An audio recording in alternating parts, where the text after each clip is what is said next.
Hi everybody, thank you so much for joining us today for our third rehearsal hall sessions. Before we begin, I would like to acknowledge that the Evergreen Cultural Center and the land where we are right now is part of the traditional, ancestral, and unceded territories of the Tsleil-waututh First Nations, which share territories with the Tsleil-waututh, Stolo, Squamish, Musqueam, Kikite, and Katsi.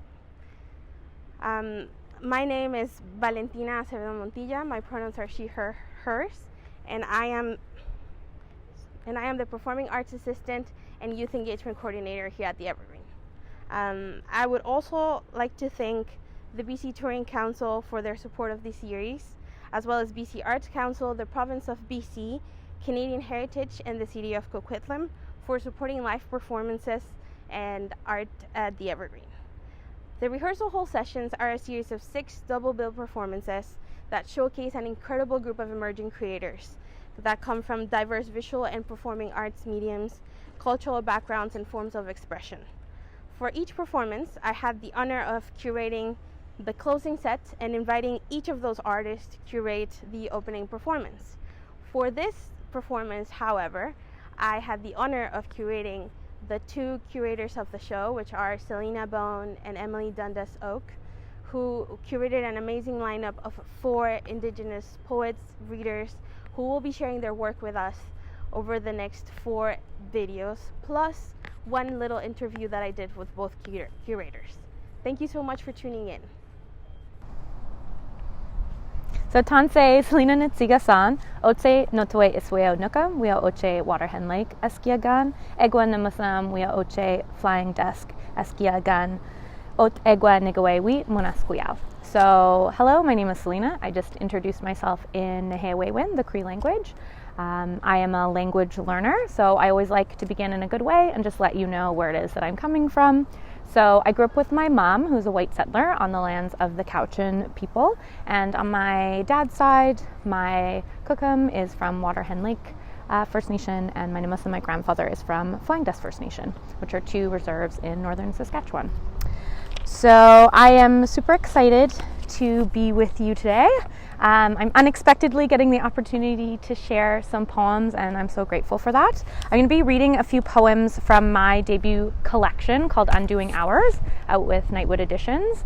And I'm really excited to get to share some work from this book. It's been 5 years in the making, which is incredible, and I can't believe it's in my hands, so that's very awesome. And then I'm also going to read one of my favorite poems from the collection called Creeland by Dallas Hunt.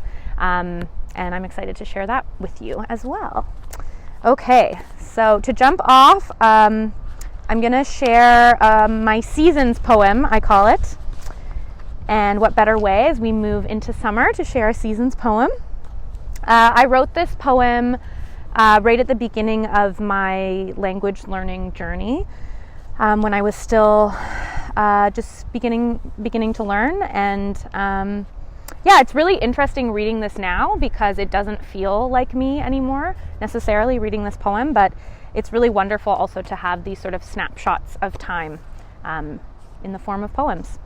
So it's called In 6 the Seasons. Summer. Between the warmth of language and a 4-walled room, a girl clicks beginner Cree on the internet. A divided circle, a laptop, a desk, and a full screen of a flat skyline hung below the word, Nipin. Summer in northern Saskatchewan, thick with mosquitoes, July hatching heat. Learning the seasons into 6, a girl listens to her father's first language alone. Never having been that far north, she hears a sound like a knee pin, a forced fracture, fixed with alloy and rods. Fall. A girl grows up only to trip again, falls into her not knowing like a knife, dreams every season, a birth. Father's voice in Nehiyaw, she'll imagine skszwx, how leaves commit themselves to change, how grass rolls gold, moose velvet, lost to the land. She practices aloud, looks up to see her neighbors dart between rooms. Words bristle like the city at night. Live under concrete, a breath of letters. Take away a kin is not the right way. To hear it, her tongue tries and falls. freeze up. Sight to sight, her fingers touch glass, lake sheen zoom, a picture, a freezing rain warning for the prairies, white letters against a red screen. On Google, she searches Omasama's seasons into sound, Migaskau, for when language braids the ground still again, and the ice moves in, cracks closing. A girl can search the space between a season and a scow, a boat unbound, where words float rivers, swim the surface, here, here, here. Winter. A girl in a room in the wrong month can repeat one season 296 times or more. An elder's voice stretched from the laptop screen, power speaks, pipun, water solid and a thumb of trees exposed. Her lung sound, a vowel pulled into the snow, a sound it out, write it down, try again, long reasons to keep repeating. Spring. A bulb of light, a breath, door open like a square of sun. The girl taps into a woman's voice she's never heard before. A wish, the web, an elder's word. Sikwan. Sound combed into lake water. Goosenecks settled into the shape of questions. She hears a sequin of mother's English, disc-shaped bead, balanced and weighed on the tongue. Breakup. A girl between two dialects, still a screen and still a searching, learns the season of breakup, another word for spring, can come before or after, depending on where you grew up. Online, back and forth, a word in the mouth tumbles. Musqueam, birch sapped June, season snow spotted, river melt running. Child again, wrists and creek bone, a river girl, slick with mud frost and word melt.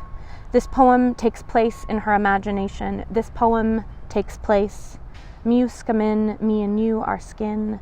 Musqueam, me and you are skin. Musqueam.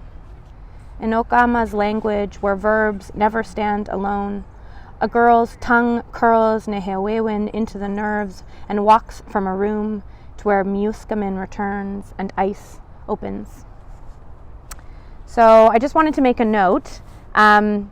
I'm reading this and I'm realizing there's a few words in nehiyaw that I'm actually not totally sure about the pronunciation, and that's the beauty of language learning, is that we're always learning and listening, and the more that I've been practicing, the more I'm sort of able to hear the sounds, like hear the sounds that I'm not necessarily making yet.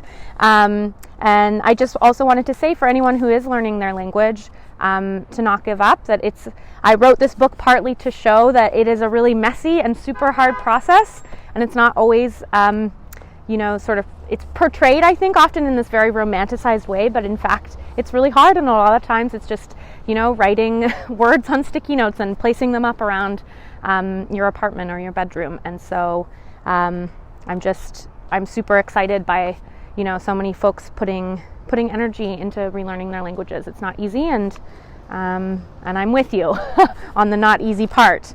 And speaking of that, I'm going to also read another poem that is also about language learning, and in part about those sticky notes that sometimes I place around. It's called My Mother's Oracle Card Said. My mother's oracle card said, "The answer is simple. Take your mess, bless it, and start over. Bacon fat in a tin, I spend mornings alone, eating the dead in strips. Sleeveless girl with the eyes of my cookum, I leak the moon, hair greasy from sleep, placing sticky notes onto the objects I am learning to name. Sasaspisakan, frying pan, tagasakan, fridge, wasinagan, window. Summer this year is me smacking my mouth up against lessons, the bite and roll and cry of it. Shot of black each morning, a three-legged dog on my mother's porch, ears like sharpened moons, turning. Does fire have a sound before it happens? This afternoon I cried over a lock jar, a wet towel bundled under the sink. I cried over nothing and everything, breasts swollen with the month, time a circle in parallel all at once, my mother's radio singing for water. There are 840 fires, count undone. 1,000 possible lakes underneath this kitchen raging. Ask ourselves, how did we get here? I'll keep sticking notes to the Wasinagain till I learn. Body bleeding kisses for no one but the ground and my grandmothers. And I forgot to mention, I also call that my moontime poem, my period poem. And I always laugh at myself because I tend to get very emotional over locked jars I can't open and stuff like that when I'm during that time. I am going to read 2 more poems. Good? Okay, awesome. 2 more poems. This one is called With Love, and I don't think I've ever read this one, so I'm really excited to share it with you. It is a poem for all my roommates that I've had over the many, many years, and it's a love poem for them. So it's called With Love, for all my roommates. We roommate and switch. Door propped open by a woven handbag. Door propped open by a mirror. By reservoir water cutting itself through our names. We dandelion ideas of home. Blow on the edges. Worry chatter on the porch. We flip our bodies on all sides in sun. We roommate and forget ourselves for a while. A man arrested near our windows one summer. So close we heard his feet outside on grass. So close. We build bikes, shake winter through our hair. A snowball fight that runs through the back door of time, rattling laughter. We roommate and grief, which is never not missing someone. It is living and missing at the same time. We open and close. Try to sing ourselves to sleep 3 days in a row. Can't rest. Crunch chip bags together as night ritual instead. We 20 and age. Curl fear up. Curl up against cell phone light. Swipe ourselves into morning. We roommate and fall in love too. In the dark one night, the most tender first kiss. Shy and hissing. Some nights, time stretches itself under doorlight from our closed bedrooms, headphones as collective quiet. We unstick and pull, we chain smoke hours. We place mixing bowls under the sink to catch leaks, peer underneath, make sure the water holds. So fun story, I have dealt with many a leaky sink in my day. And I am going to read one more poem. Awesome. And then Dallas's poem. Okay, great. So this one is called Run the Hurt. Run the hurt through water, through grass, along the river where reeds brush blood, skin, pus, where pain lets itself out little by little. There are words you don't want to write.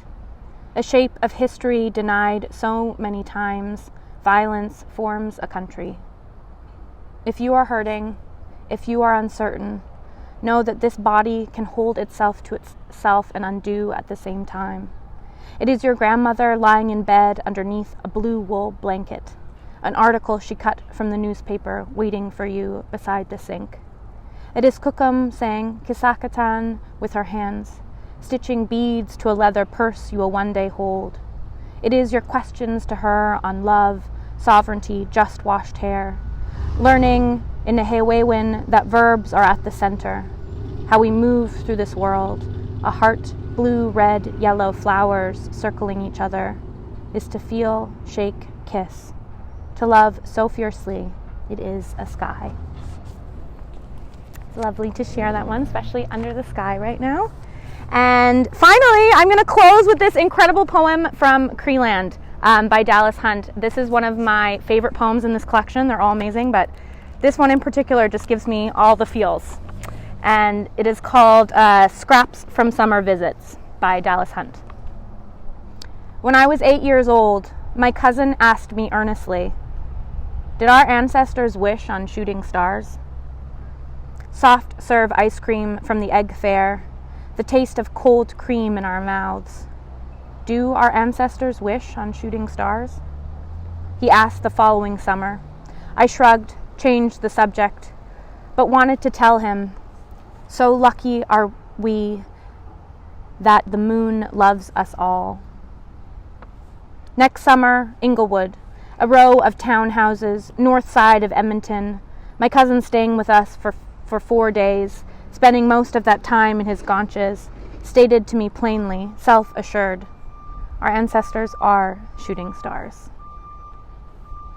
And that is from Scraps from Summer Visits by Dallas Hunt. So hi, thank you for listening, and this was so lovely.